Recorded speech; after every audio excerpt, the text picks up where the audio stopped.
কিছুক্ষণ আগে নির্বাচনী সরঞ্জাম পাঠানোর সর্বশেষ তথ্য জানিয়েছে সহকর্মী গোলামুর রহমান।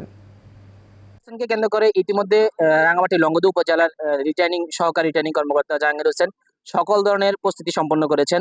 আজকে সকাল থেকে বিভিন্ন কেন্দ্রে নির্বাচনী যে সরঞ্জামাদি তা পৌঁছানোর জন্য সকল কেন্দ্রের যে প্রিসাইডিং অফিসার আছেন তাদের হাতে হাতে সরঞ্জামাদি তুলে দেওয়া হচ্ছে। আমরা বিভিন্ন কেন্দ্র ভিজিট করেছি, বিভিন্ন জায়গায় এলাকার লংগদু উপজেলার বিভিন্ন কেন্দ্রগুলো ঘুরে এসেছি।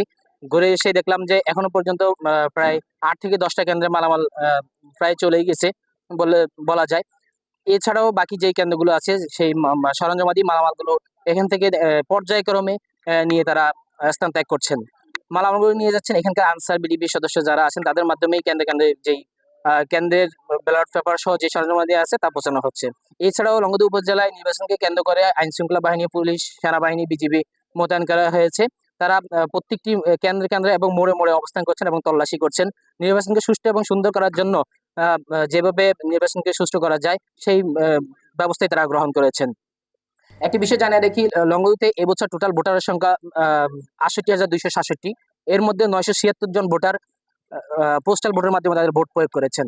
এছাড়াও লংগদু উপজেলায় যে ২২টি ভোট কেন্দ্র রয়েছেন প্রত্যেকটি ভোট কেন্দ্রে ইতিমধ্যে সিসিটিভি ক্যামেরা স্থাপন করে ভোটের নিশ্চয়তা নিরাপত্তা জোরদার করা হয়েছে বলে আমাদেরকে জানিয়েছেন উপজেলার সহকারী রিটার্নিং কর্মকর্তা জাহাঙ্গীর হোসেন।